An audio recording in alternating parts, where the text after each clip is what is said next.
And just so you know that we will be giving out for our members, we will be giving out the masks that we bought for everybody at that meeting also. So we will have, some masks there available for you if you want to use the ones we're going to give you.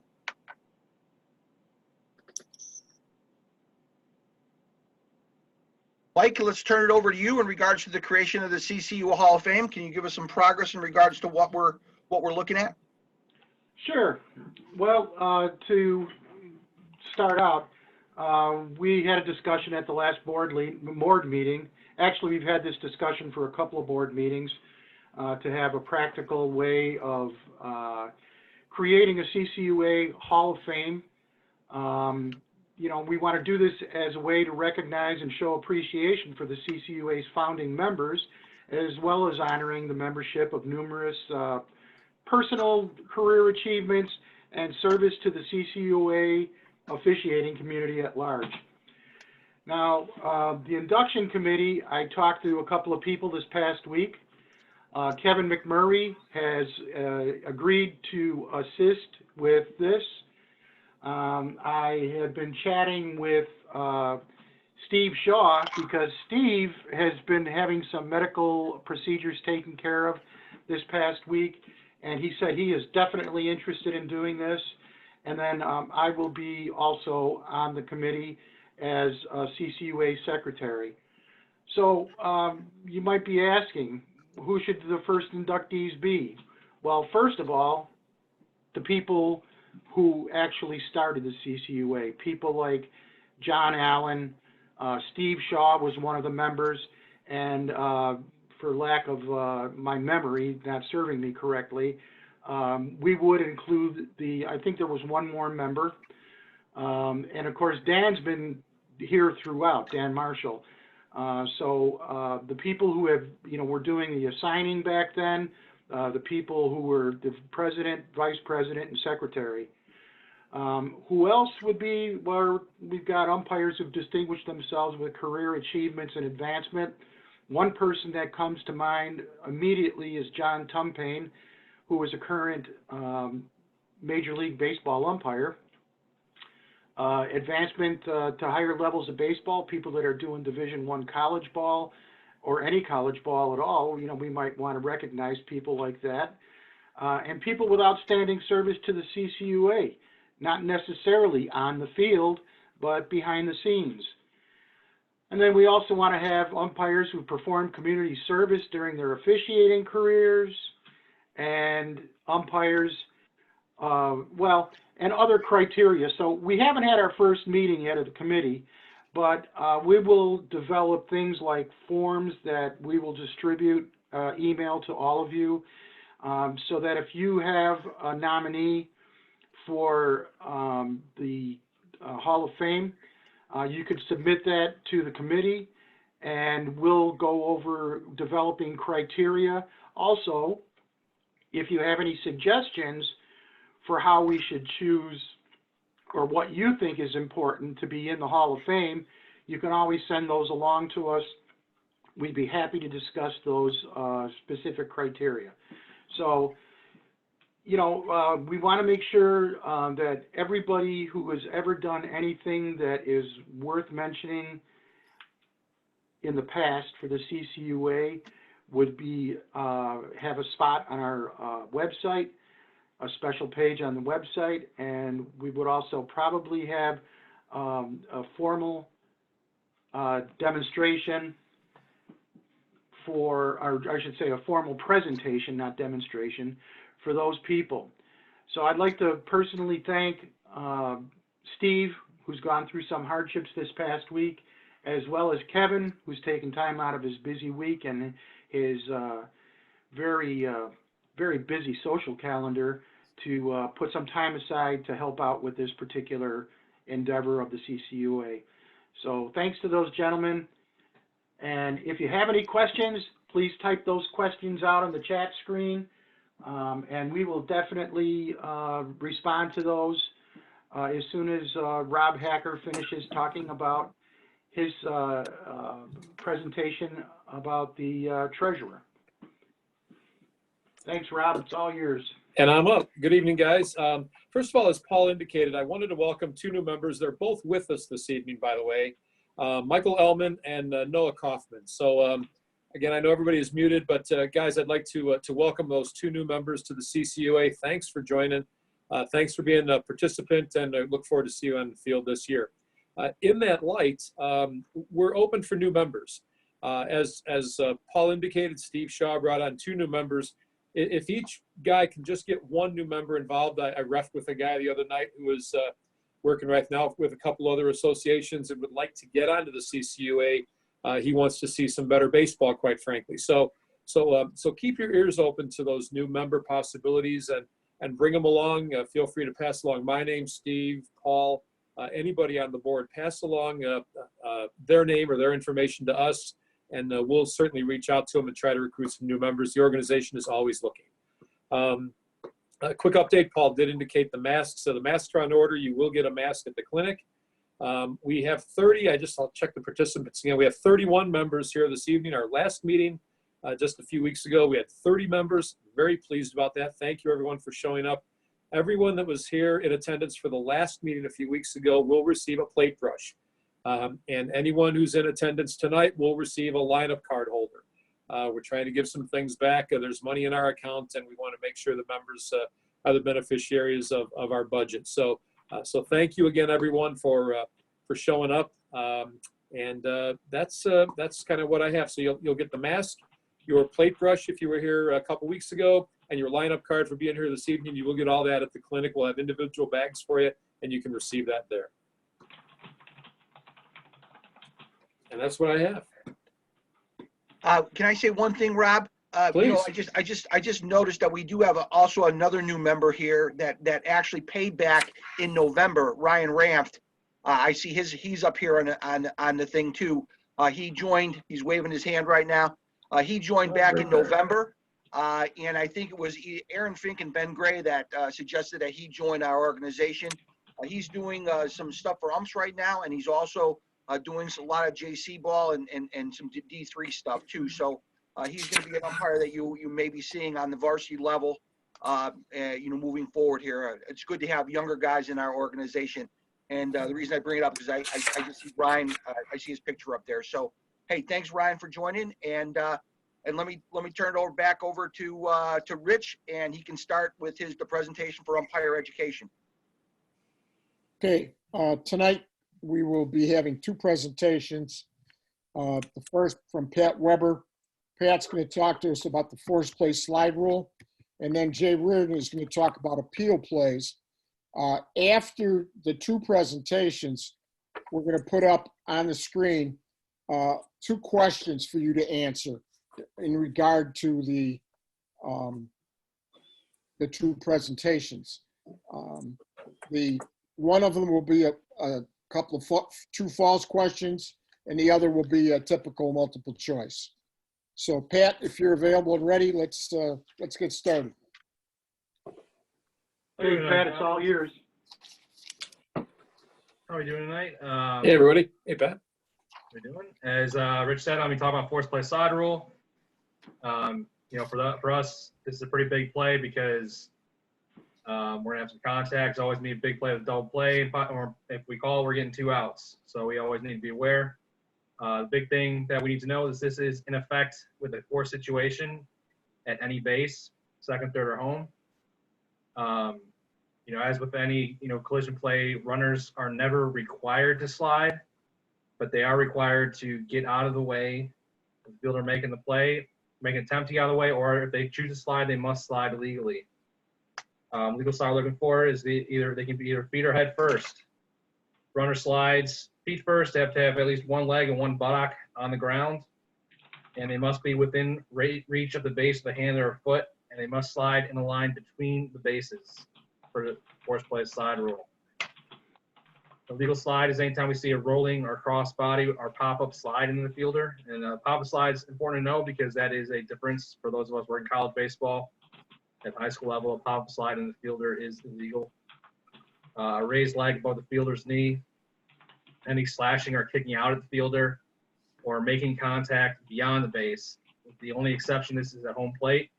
The philosophy behind that rule is because, you know, second and third base obviously are bases are have some rise to them, so they can stop themselves in the base. Home plate is flush to the ground, so we're not expecting the runner to be able to stop themselves. So if they legally slide through home plate and they happen to contact the catcher, that is okay as long as there's no malicious contact. And addendum to that is any malicious contact, in addition to the penalty, the runner will be ejected.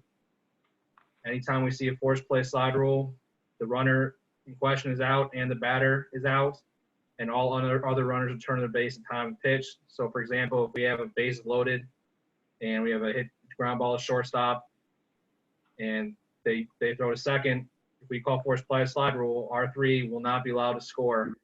And if there were less than one, if there are 2 outs at the end of the play, then they're gonna go back to third. Otherwise, inning will be over with no runs scoring. A big part for us, especially in 2-man, is the mechanics of this. If you're doing a 1-man game, I think this is almost an impossible call. You got to, because you can't really look at 2 places at once where they're trying to double play. So, you know, do you can to get an angle, but get the big stuff. Other than that, you know, kind of hoping the runner are going to slide legally. In a 2-man game, this is generally going to be the home plate umpire's call.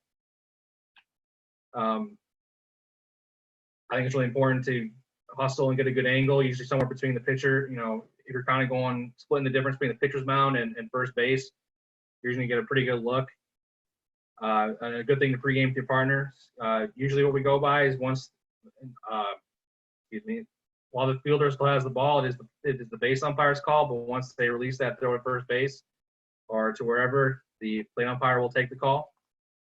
That being said, I do think that if it is big enough that the base umpire can see it and get it, it is never a bad thing to have the base umpire get it, because they are going to be the closer umpire, and it just kind of looks cleaner. So if you see it, call it. But as I said, once the fielder lets go and the base umpire has to take the play at first, the plate umpire will have primary on that call. I think one good trick that I use is if I'm going to call it, you know, obviously you want to be set for every call. But when I start to call it and I get big, I'm going to call time a couple times and say that's interference as I'm walking towards it, so that by the time that I'm calling that the runners out and placing runners, I'm going to look a lot closer than I actually was, and that makes it a lot easier selling that call to coaches. And because we're getting 2 outs and taking runs off the board in some situations, there's probably going to be a coach coming out, and the better we can sell this call, the better it's going to be for any of us. Any questions before I got a couple of video plays we can look at? All right. See how well this Pat, I have no questions in the chat forum, so you can go ahead.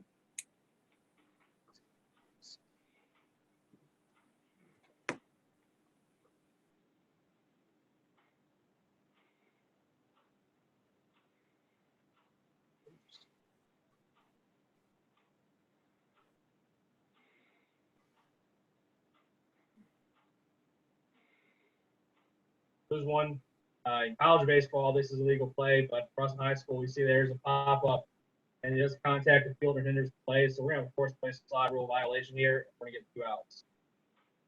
Show a replay.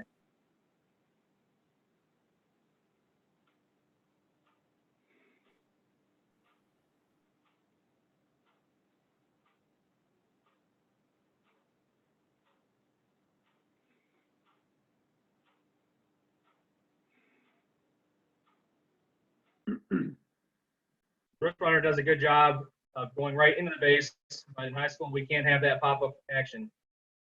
So because he popped up and made contact with the fielder, that is a violation under Federation. This is the next one. I'd like this play because this is actually going to be at third base.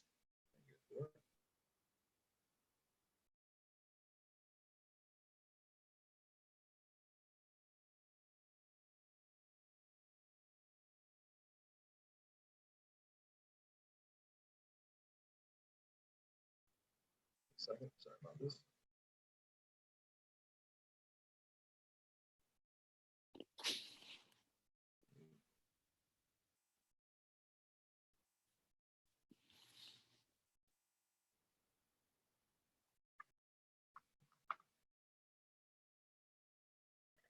doesn't want to play.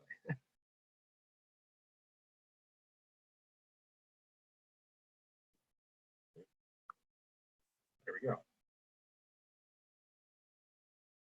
This plays first and third in the College World Series, and unfortunately, our level, we're not going to have an umpire right there, so it's going to be a big call. But you can see that he is going after the fielder on this play. Show it again.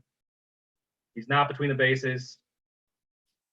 Hinders the fielder, contacts the fielder, so that's going to be immediate dead ball, 2 outs, and that run is coming off the board. That the R3 going home is coming off the board. Especially we're looking for malicious contact. Anytime we see that foot, watching the runner's speed, we want to see that foot go into the base, or if they're out of line, we can get that out.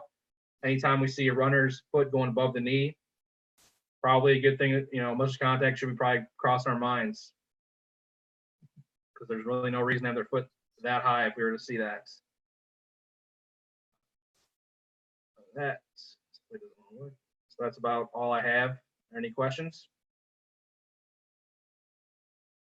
So you said that plays an automatic ejection? That play, I mean, if you judge malicious contact, so if it's not, if we have a normal slide, they didn't go between the bases, that's an illegal slide. But if they are, kicking at the fielder, attempt to injure, then we're going to have malicious contact. In addition to that penalty, we're going to have an ejection. Anytime you're seeing a foot above the knee, if they have a raised foot above the fielder's knee, then they're really going after the fielder. Potential spike them. Generally, have to cross them malicious.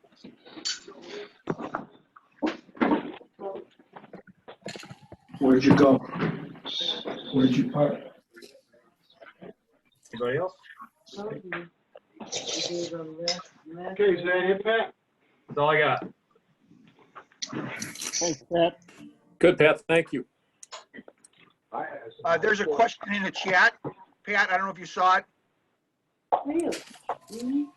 Yeah, so I see the question. The first play, pop-up slide is not legal in high school. Yes. That's true. But in high school, they have to stay on the ground. Right, so we want it like this. Yes. Can we mute Mike, can you mute everybody in the back except for Pat, because it's tough hearing with the. Sure. And right now, but then it's not going to be. I have to call them and find out. Pat, could you repeat that answer for everybody? Yeah, so the pop-up slide is not a legal slide at the high school level. Once they slide, they need to stay on the ground. And in regards, okay, that was in regards to the first video. The second video, The second video I showed would be just a regular force play slide rule violation. What I was kind of adding on to that is, if we're watching their feet, if we do see a raised leg above the knee, one, that's automatically illegal, but also if they're getting their feet that high, that's our antennas need to be up, because then that's malicious contact, because that is not a normal slide, and they're kind of going out of their way to get somebody. Pat, just for clarification, you did not see malicious contact in that slide, right? Correct. Okay, I just want to make sure everybody's aware of that. Yeah. Okay. and I Hey, Jill. think Pat, you made a really good point of the fact that is you have to take that runner, that if there's a runner at third base in those situations and there's less than, and you're going to call a double play and there's no one out, you got to take that runner that scored and moved him back to third base. He can't score in that situation. Correct. If there's no outs, we're going to bring him back. If there's one out, then no runs will score. And one thing that I want to emphasize too is that if that shortstop or second baseman, in this case, I guess, was standing on the base and the initial contact was made by the runner going into the base, and he made contact with him on the base, then you don't have that interference. Correct. The runner is not protected on the base. Okay, that's what I wanted to know. And the contact is made initially on the base. Yeah. His foot, in other words, that fielder didn't get off, like he's on it and he's staying. That's because the runner can only go to the base anyway. So most, and high school, you never know what they'll do, but most of the middle infielders are being pretty well taught these days to hit the base and get off. You either get behind or. But you don't want to punish him if that fielder is stupid enough not to get off, because that's where I'll the tell you problem. what, a number of years ago at the collegiate level, when this first became a point of emphasis at the collegiate level, many college coaches were teaching their middle infielders to stay on the base in an attempt to draw the contact and hopefully get the double play call, which was contrary to the intent of the point of emphasis by the collegiate rule makers. And they had to go ahead and change the rule after a couple of years to be more consistent and much more similar to the high school. But that's going back probably 15, 20 years. What's Gilberto, do you have a question? I saw it in the chat. Gil Martinez, Can you unmute him? he is. He is? Okay. Yeah.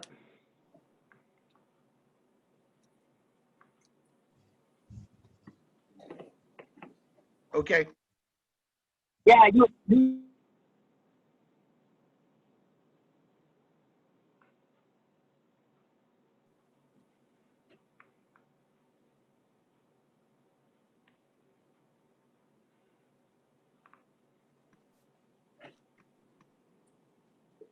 Paul, can you say that again, please? Okay. I just want to say that I want to thank Pat for the presentation.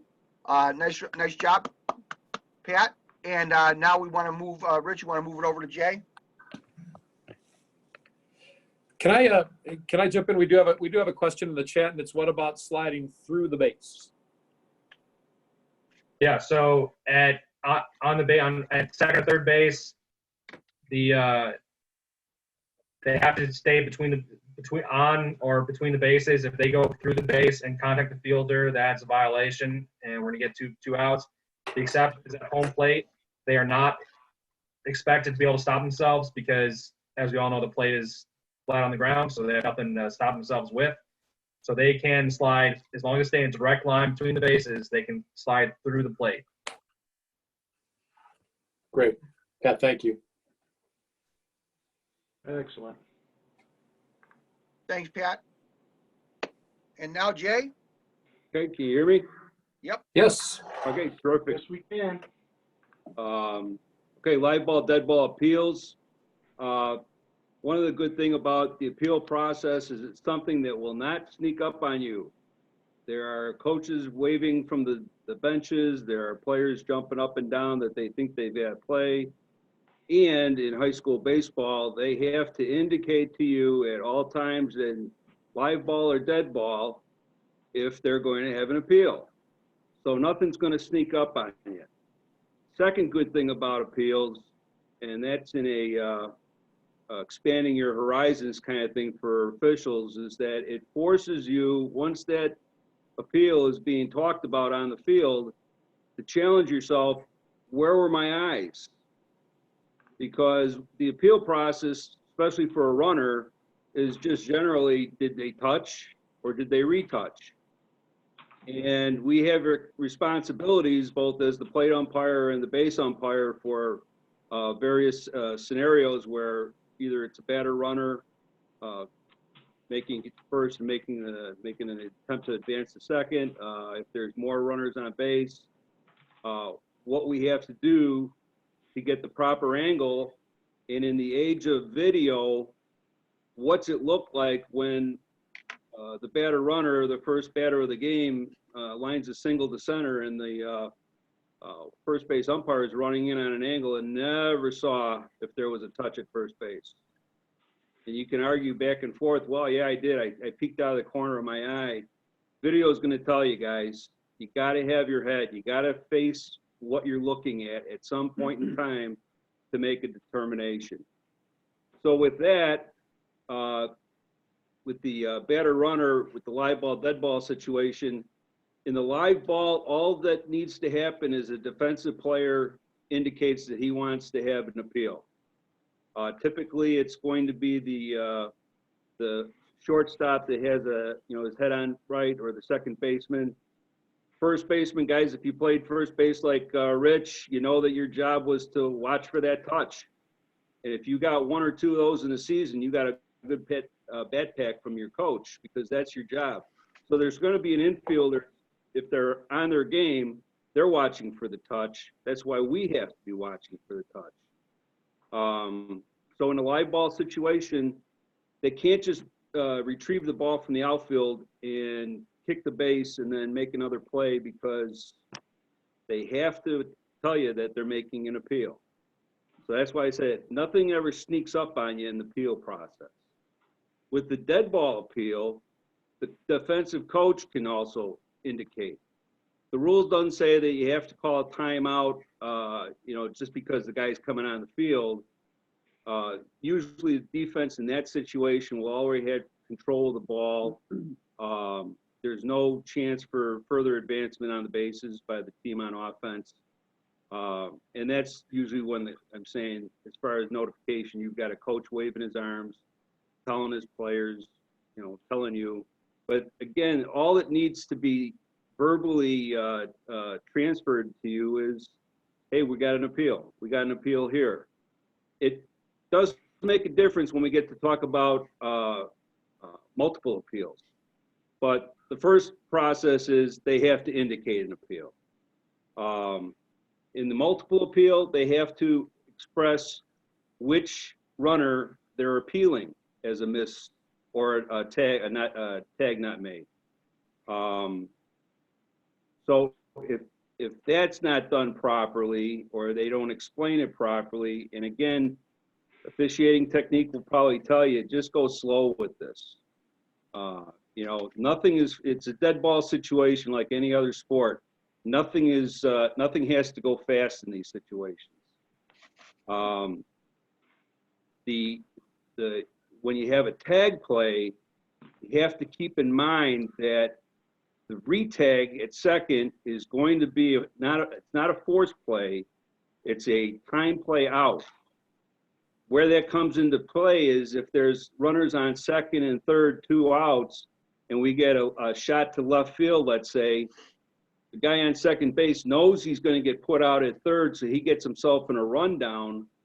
That's different than, we can't just go to the base and get that out. It's a play that has to be made before that runner crosses home plate.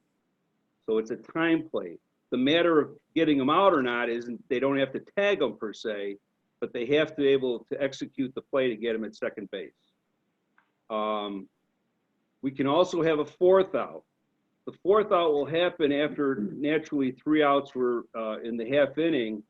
But the reason why there might be an advantage for that team on the 4th out is if there was a play that ended the inning out on the bases and it would have allowed someone to score.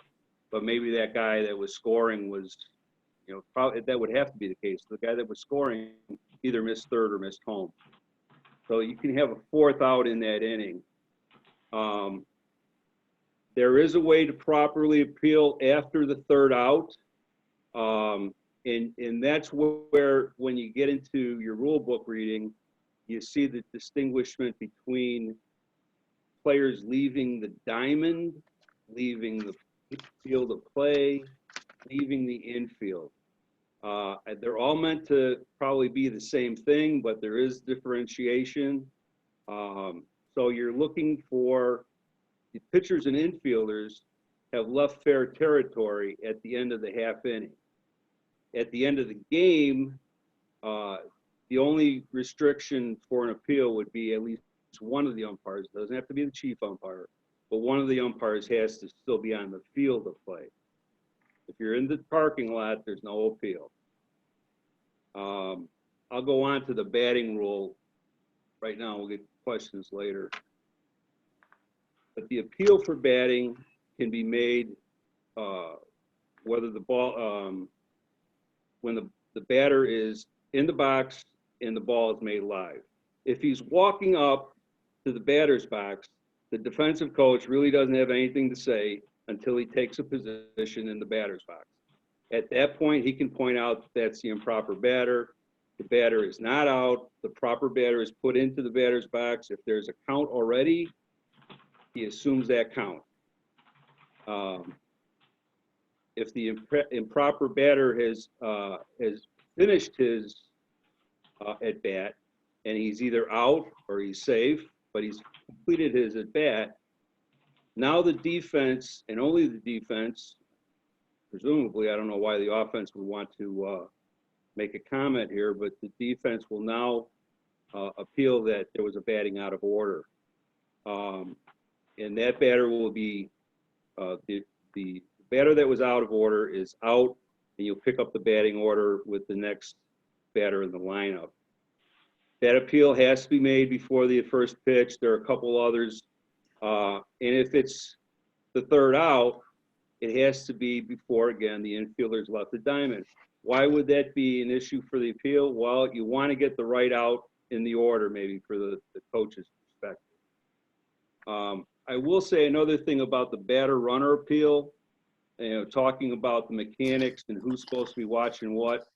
There's another thing as far as officiating prepares you for something, and understanding what you have in front of you.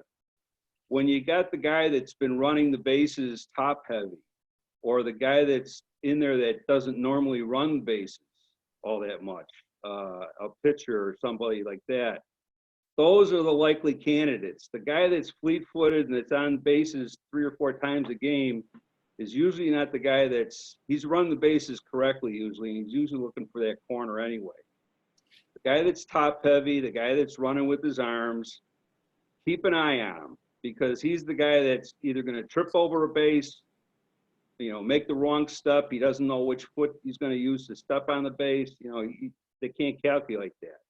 So that's another part of the appeal process that simplifies it for the official, because, hey, I got an idea that this guy looks like the kind of candidate that's going to miss a base at some point when he's running. On to the hidden ball. This will be the last part. The hidden ball is really on the pitcher. If it's a 2-man, certainly if it's a 3-man, no one should be missing this. But in the 2-man, the base umpire primarily, the chief umpire should not be out of the loop on this either. But the whole hidden ball concept is the pitcher's going to simulate like he has the ball around the area of the mound. The ball hadn't been transferred from the infielder when it came out, came in from the outfield. Maybe there was a fake throw, whatever. No one's paying attention, or supposedly not paying attention. The restrictions for hidden ball is on the pitcher in that he has to be within 5 feet of the rubber, or on the rubber, or straddling the rubber without the ball. Now, in either one of those 3 cases, it's a balk. But I challenge you, if the regulation mound is 9-foot diameter, and that there's a lot of mounds in our Chicago area that don't have that, don't be in a rush to do anything. And again, you have to keep your angles, because you have to keep everything in front of you. You can't be standing by the base with your back to the pitcher and just bird dogging the fact that the defense hasn't relinquished the ball to the pitcher's mound. At the same time, you have to recognize when and if that pitcher now has violated the rule whereby he approached the mound too closely, or he straddled or touched the pitching plate, or touched the pitching plate. Open for questions. Okay, Jay, there was one question via the chat. At what point, or is there a point, when multiple base appeals become a travesty to the game after 2 or 3 appeals, ? Please advise. You kind of, I guess that's going to be a feel thing. I mean, obviously, in a quantitative way, if you've had 3 appeals and there's only 3 potential base touches, and they can't just go rattling off, well, I want the next guy at third, or I want the batter runner at first. But at the same time, you know, that again, you got to kind of read what the coach is trying to do there. Anytime you get into a travesty of the game type of ruling, it should be pretty apparent what's going on. It shouldn't be left to your interpretation that, well, maybe this guy is kind of putting me on, or maybe this guy, he doesn't really care. He just wants us to go through the monkey motions of, you know, doing what he wants us to do. So, yeah, that's a difficult one, and they throw it out there as a means for the umpire to have some kind of tool in the tool bag. But again, I think proper officiating would be to, hey, okay, we got this one for you. It didn't work out. You know, there's nothing else out here. Hope that helped. Can I clarify a couple things? Just Go ahead. questions. And I think, Jay, I know you know what you meant, but I'm not sure it came across. When you talked about a fourth out play, I think you indicated that the only way you'd have a fourth out play is if the appeal was on the man that scored. No. And Yeah. that's the way it came across, and that's obviously, you know, that's not correct. We can But have a fourth out. it would be important if they had a run that affect the run scored. scored, yes. Yeah. But not, that the appeal Right, itself doesn't right. have to Could be be on anywhere. that player. And the other thing is, batting out of order appeals are only by the defense. If you were to allow the offense to appeal batting out of order, I know it sounds weird, but you could have a situation where after the guy that batted out of order, if he's the best hitter on the team, he might get another turn at bat, and you don't want to give the offense that opportunity. So only the defense can appeal batting out of order.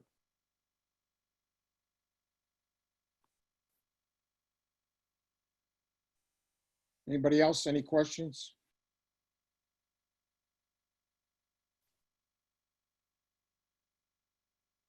Hey, very good job. Thank you very much for that presentation. Very thorough, and you went over a lot of different, you learned a lot of stuff there. I really liked it because of the fact that you actually had the rule up there. So, you know, I think it's important that we go to the rule book. That you made a great comment about saying, hey, you know, about now it's time to look into that rule book, to look at Rule 711 and 712 and 82. A2A6 and look at those rules to actually see what it says about the things that, you know, we're giving interpretations on here. So great job in regards to that, making those references. Thanks, Jay. Both of those guys gave such a good presentation.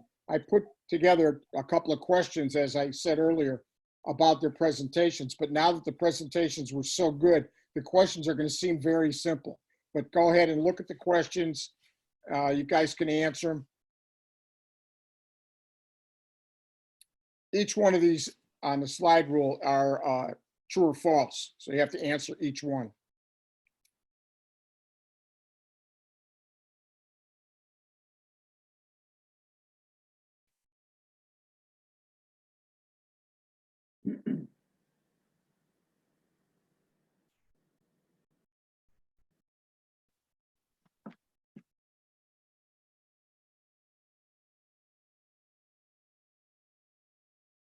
Okay, now in the appeal question, there's only one correct answer.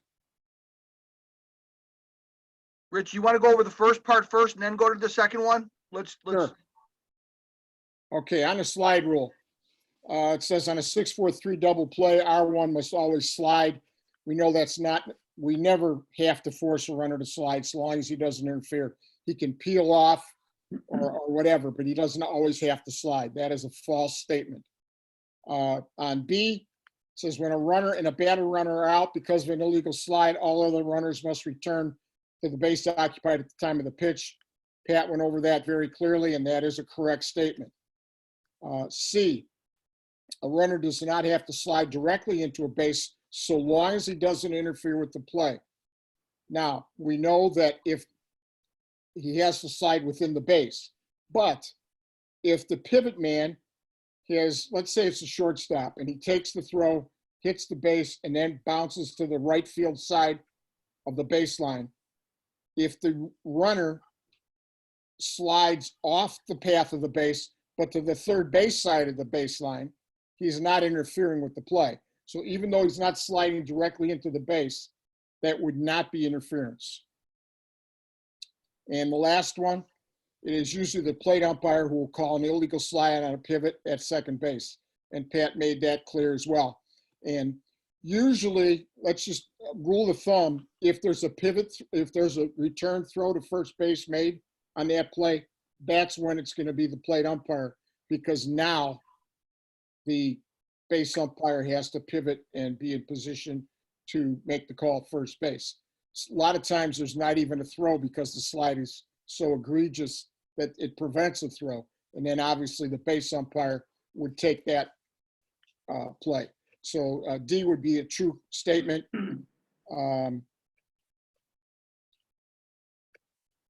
Any questions on those? We'll move to the other one. Rich, were there some other questions up there? That I had the initial slide had something about a third out or something like that. Was there an initial slide? No. The third out was about the appeal. Okay, you're right. Okay, I'm sorry. I apologize. Go to the appeal Okay, questions. sounds good. Okay. All right, which of the following statements about appeals are true? It says if the ball becomes dead, F1 must get on the rubber with the ball and the umpire must put the ball in play. This is for old umpires who might remember that this was the procedure years ago. We know it's no longer the procedure. Only one appeal is allowed per play. Again, this is a situation years ago, you made one appeal and that was it. If you didn't get the appeal, if you appealed the wrong guy and the other guy missed the base, you were out of luck. You were only allowed one appeal per play. That is no longer the case. C, no appeals can be made after the third out of the inning has been recorded. That is not true because we know there are fourth out plays. So that's a false statement. And the last one, D, a runner may not return to touch a missed base after a following runner has scored. That is a true statement. So in other words, there's runners on second and third, a base hit to the outfield, a runner on second misses third, and they're yelling at him. Excuse me, let me say that again. The runner on third misses home, and the runner on second comes in to score, and now they yell at the runner that was on third to go back and touch home. He cannot go back and touch home because the following runner has scored. So D would be the would be the correct answer to that question. Any questions about those? Yeah, there was talking about verbal appeal. You got a guy rounding second base, heading to third, and the shortstop sees it. He can't just be yelling out that he missed the base, call him out. No, you have to wait till the play is over. Play is over. And usually what you want to do mechanically, if you can, when play is over, so nothing else can go on, is to call time. Go play, right. So that while you're taking the appeal, somebody else isn't still running somewhere else. Right. Good point, Drew. What we found is that, especially when the new rule came in about live ball appeals, an awful lot of teams were not doing it properly. They were putting the ball back to the mound and they were going to go through the old procedure. And as umpires, what we should have done was called time and asked, are you appealing? And then just make the ruling right then and there before they had the opportunity to get on the rubber and then turn and make an appeal to avoid a potential block. So yeah, we would stop that, nip that in the bud. I think we still might see teams doing that think they have to put the ball in play by getting on the rubber. Good point, Drew. Anybody else?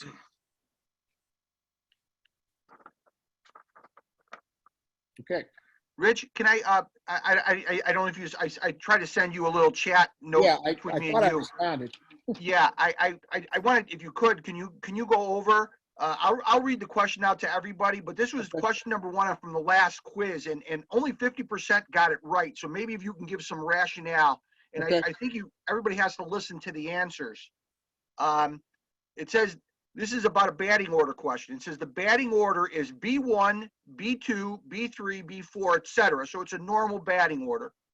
B4 mistakenly bats instead of B3 and walks, who is the next correct batter? Okay? So the answers are B4, replace him with a courtesy runner and have him hit again. B4, if it's detected, this is B, B4 if it's detected before the next pitch. C, B5. D, if detected before the next pitch, B4 is out. So those are your 4 answers. 3 of them are go from there. All right. So B4 bats improperly and gets on base. And correct, he walks and gets on base, and B3 should have been the batter. Correct. Now, in the answers, some of the answers talk about prior to the next pitch, and some do not. All right. Obviously, question A is wrong. You're not going to allow them to get away with it. Put a courtesy run. That's not going to happen. A is clearly an incorrect answer. B4, if detected prior to the next pitch, would be the correct batter. And the reason that is the correct answer is that the batter that is declared out when you detect it before the next pitch is the batter who should have batted, which was B3. So B3 is declared out, and the next legal batter in the order is B4. So B4 would be coming back to hit. Obviously, there's nobody on base because an out was declared. And C says B3. It's B5. It says B, oh, C is B5. B5. No, yeah, that's incorrect. Excuse me, B5. That's not correct because, like I said, we declared B3 out. And the last one, it says if detected before the next pitch, B4 is out. Well, it's not B4 that's out, it's B3. Okay, I'm not sure. You said 50% of the people got it wrong. I'm A lot of people guessing they guessed D.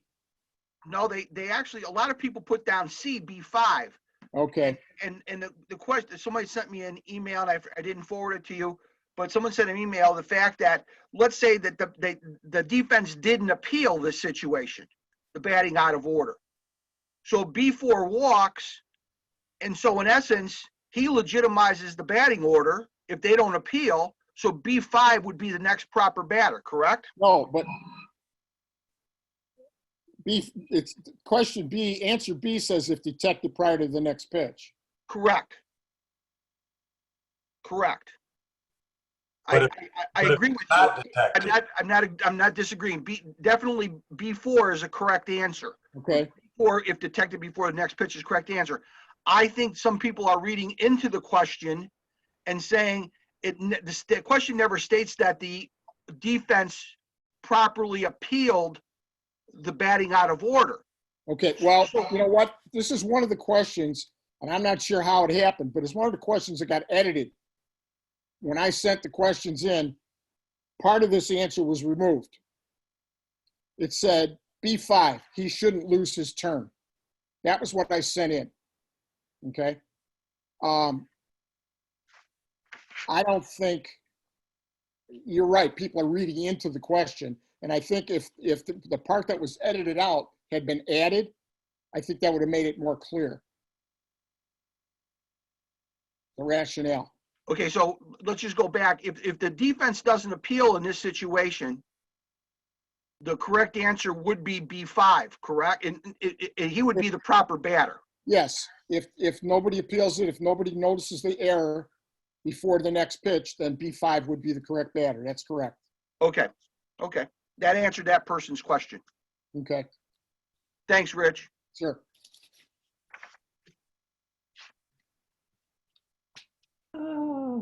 Is there anything else that that we want to address here with force play slide rule or the batting out of order or appeals? Or maybe it's the configurations on how the clips are used. Until the handle is fully tightened. Next, when operating the button, and you wish to What is stop all the this pedals stuff? immediately. This was just extra. Resistance adjustment knob. Because Okay. Well, let me move on then to the IHSA update and a signing update. I have some things here that I if you could mute Hey, everybody. Mike, can you mute everybody, please, Mike? When fully tightened, The handlebar adjustment handle must point forward. To move the handlebar closer to or away from the seat, loosen the handlebar slider adjustment.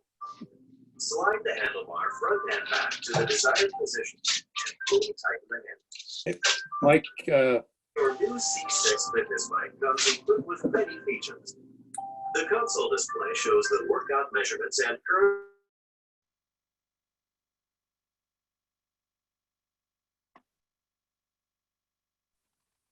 Okay, much can you better. hear me Thanks. now? Yep, Paul, go ahead. Okay, thank you very much. I just want to talk a little bit about the IHSA update to start with. As most of you know, the IHSA about two and a half weeks ago, 3 weeks ago, changed their dates for the spring sports, in particular baseball and softball, or two of the key ones. And the first day that teams can start to play contests now is April 12th. And when that occurred, obviously the schedules that I had from the East Suburban and from the Catholic League all changed, so I had to move them up. And it wasn't just a perfect match that you could just move the games up because of the days that they started the scheduling initially. The initial schedule was starting on a Thursday, and now this new schedule started on a Monday. So the Saturday dates caused a little bit of an issue with that. So what I tried to do is try to keep everybody on the games that they originally assigned, but obviously some people had some blocks in for other situations with other assigners, I guess, and so it didn't come out clear like that. So we try to do the best job we can in making those changes. As we keep on saying, flexibility here is one of the key things that we need to keep in back of our mind in regards to this whole situation. Also with the IHSA, if you haven't yet, basketball is going on right now. I would suggest that you haven't paid your IHSA dues. You need to do that. And you need to, get that taken care of. I'll probably be going on probably the first week of March, making sure that all of our umpires have registered with the IHSA. So if you haven't done that yet, you really need to do that to get registered with the IHSA. And if any of you have, any of our new members have any questions about how to go about that, feel free to email me or just get in contact with me. Paul, do you think we should give a date whereby if people haven't paid their IHSA dues, they're going to lose their games? Well, I would hope that everybody would, let's just throw out by March 7th. Let's give everybody the first week of March. That's 2 weeks from now. To do that. I haven't gone on the IHSA site yet, so I really don't know what kind of numbers we're talking about, but I plan on doing that this week. Last year when we had this situation, I did send out emails to individual umpires that did not pay their dues. So, we'll see what happens in that regard. With Arbiter, it's important that you continually update your blocks. If you get games from other assigners, if something comes up family-wise, please continually go in there. If you don't know how to set a block, please, send me a text or send a chat message right now so we can set up a Zoom meeting and we can go through that. We can show you Arbiter and we can go through how to set up blocks on Arbiter. But I know a lot of you know how to do it. You just have to do it. When you get a game from someone else, go to your Arbiter block. And I know like UMPS uses Horizon Web, and I think IOA uses the same thing. So please make sure that you go there and you make the changes and update your blocks in our calendar. Also, when you do get assignments from us, please accept those assignments or decline the assignments. Some people are holding on for assignments for 7 to 10 days. You get a message through your email when you get an assignment update, when you get new games from the CCUA. When you go to it and you open that, it tells me that you were notified. I get a message that says that you're notified. So I know that you've got what game you have. We just sent you. So it's not so hard. If you're notified about that, just go to it and click it and say, I'm going to accept or decline. And it makes it a lot easier for everybody involved. Now, if you are continually declining games and you're showing open on your Arbiter, I'm only giving games to people that show open on their Arbiter. I'm not overriding any blocks. So you are getting games because you are showing open on Arbiter. If you're not getting any games, that's because you're showing blocks. There are going to be continual updates to the schedule. I just got a thing yesterday, an email from Dan Kaczynski at St. Patrick that they're not going to have a JV team, which is a sophomore team from last year. So anybody that had games for the St. Pat's at the sophomore level, basically I went in there today and tried to readjust their schedule and sent them new games so that they didn't lose the date. I know Gilberto, you were involved. Dwayne Brown was involved. There were a couple people that were involved, and I tried to give you different games on that same day. I didn't want you to lose the date. So I gave you games in close proximity to St. Pat's. And I will continue to do that. Also, it's also very important that you understand that I'm going to add games daily. I'm starting to get non-conference. I got a schedule on the weekend that I haven't put in yet for non-conference games. I'm getting lower level schedules now, so I'm going to be putting those in, non-conference games for the sophomore level. So please continually check for underclass officials, check self-assign. Hopefully that if you're an underclass official, you know where to go to self-assign. It's right under the scheduling. It's in the tab section. It says self-assign right under schedule. Click on that, and all the games that are open are there. At the lower levels, the only two-man games that at the lower levels we have are Providence. So just note that when you go to Providence, you'll see that there are two slots. There's a plate and there's a base slot. And we would appreciate that you not just take all the base slots that you share. If you go to Providence, you take 4 dates there, that you take 2 plates and 2 bases, and that would be great. Lastly, in regards to assigning, the Steve Bajenski tournament is the first week of April, the first week of playing they could play. So it's like April 13th through the 17th. So there's not going to be a lot of varsity games that week. And we probably will have some Northside schools that might have some contests that week. But a lot of the schools that we have on the south side are going to be involved in the Bajenski tournament. But there will be lower level games. Carl Lucas, called me up and he asked me, hey, varsity guys, can you take sophomore games?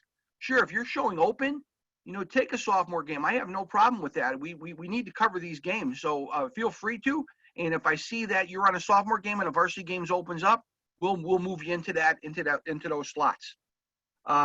With that being said, Dan, you want to add anything? I thought I saw Dan. You're muted, Dan.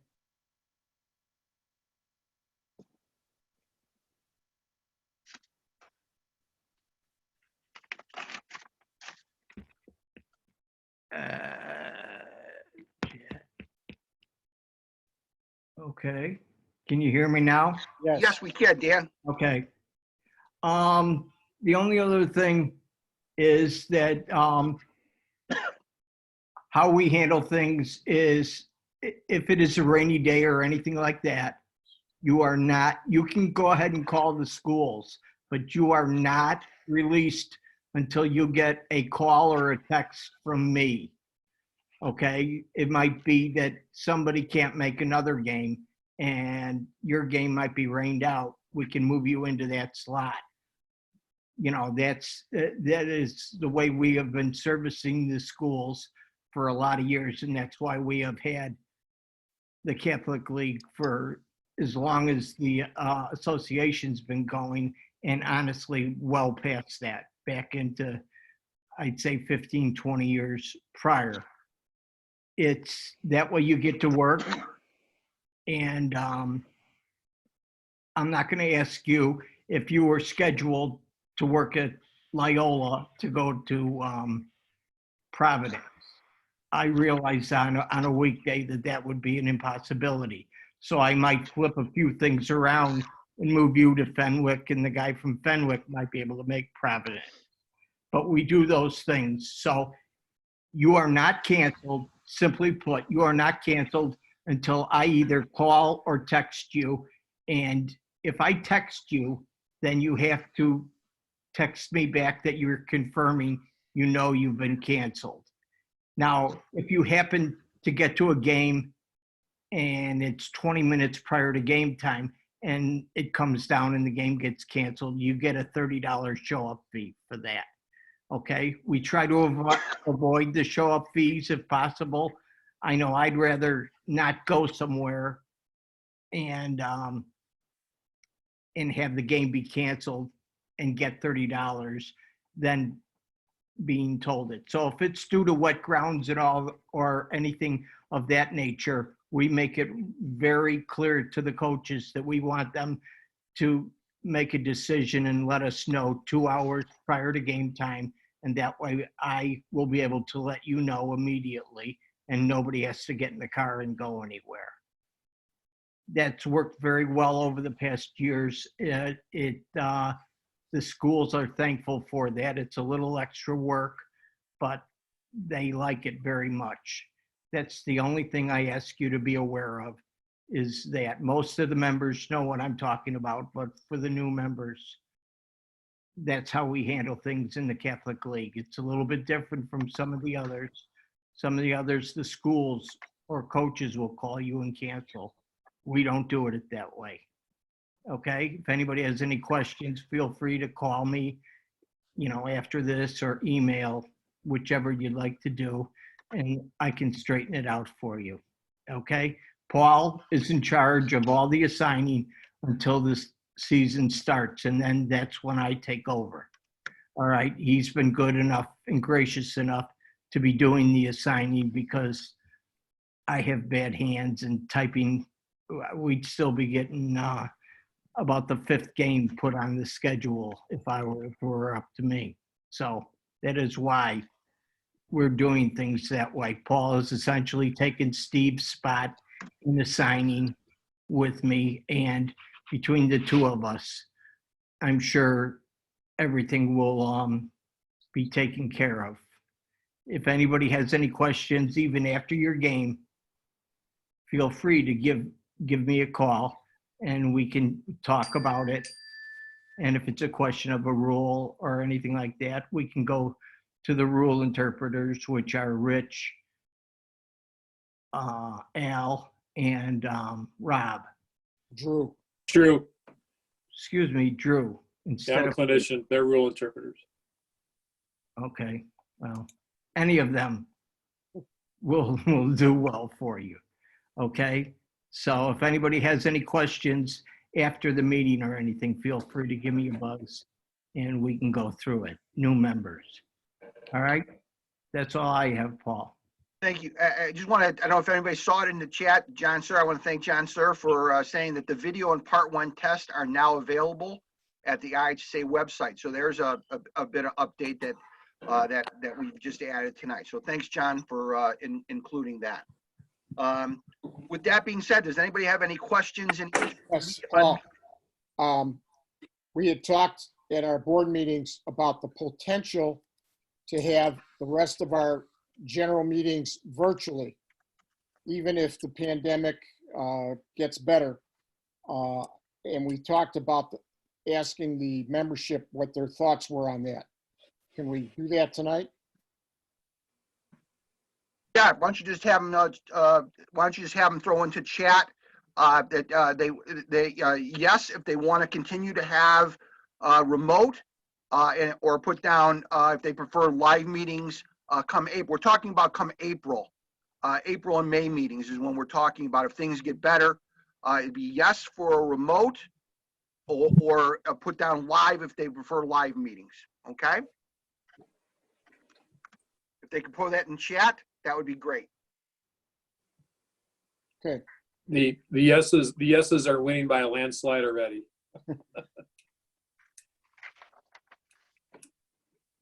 Yeah, they're coming in pretty quickly here with that.